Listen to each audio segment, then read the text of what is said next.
We begin the program with Senator Rand Paul of Kentucky. Senator, let's start with NSA surveillance and the revelation that we listened in, among others, on Germany's Angela Merkel's private conversations.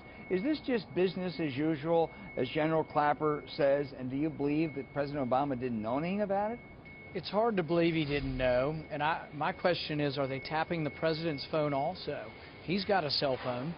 You mean NSA or the Germans? Well, the NSA. I mean, you think about it, and I say that a bit facetiously, but at the same time, the warrants that are coming out of the FISA court are so expansive and without limit and non-specific that they apply to all cell phones. So conceivably, the NSA could be spying on the president's phone. You think that's conceivable?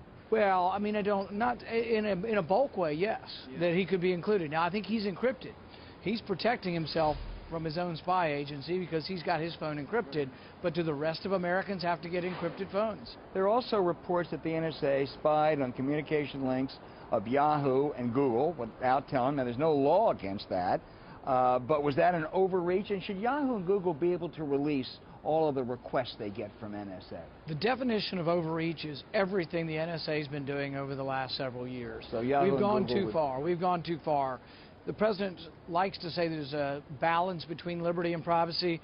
Well, and government, we've gone overboard on every venue. This needs to be reassessed, and the most important question of all this to me, and of any reform, is this needs to be assessed, debated, and discussed in an open format before the Supreme Court. It totally goes against everything our country stands for to have a secret court. FISA meets in secret. There are no two sides. The government presents evidence. There's no one to present another point of view, and then to decide in secret what the Fourth Amendment applies to. Would you like to see Google and Yahoo and others be able to release the requests Absolutely. they get? Absolutely.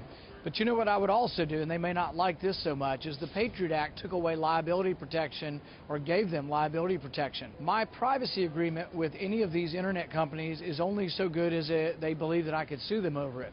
If I can't sue them over it, my privacy agreement means nothing. So release the information but take away liability. Absolutely. Let's turn to the Fed. You have said that you want to hold up the nomination of Janet Yellen until you get a vote on your Fed audit bill. Harry Reid says he has the votes to get it Yellen passed now. Does he? And what kind of support do you have? How long can you hold her up? Will you filibuster? Well, here's the whole thing. The Audit the Fed bill passed in the House after 20 years of my dad agitating on this. Every Republican and 100 Democrats. Overwhelmingly bipartisan transparency bill. Apparently, Janet Yellen's been in favor of transparency at the Fed. That's all we're asking for is an open audit a year after the fact. I think that there are a lot of people in middle-class America, what some want to call flyover America, where I live, who are concerned about the revolving door from the Treasury to Wall Street firms to the Federal Reserve.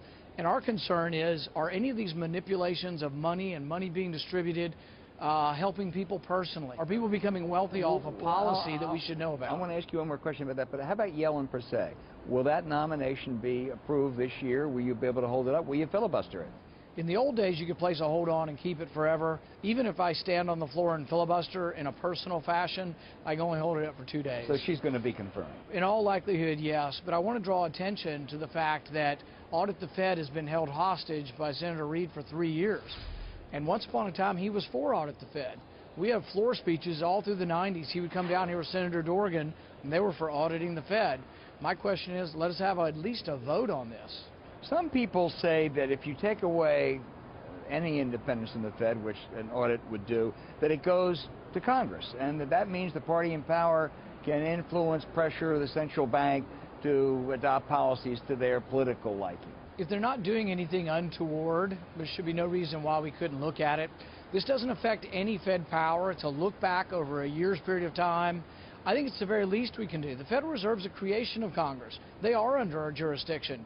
Right now, we're going the opposite way in all of government. The biggest problem, if I could name one problem in all of government, is giving power to agencies that are not directly responsive, either bureaucracies or the Federal Reserve. Like Dodd-Frank, create a whole new agency that's no longer responsive to the people. If you got a vote on the Senate floor, if you actually got a vote, do you think you could secure 51 votes?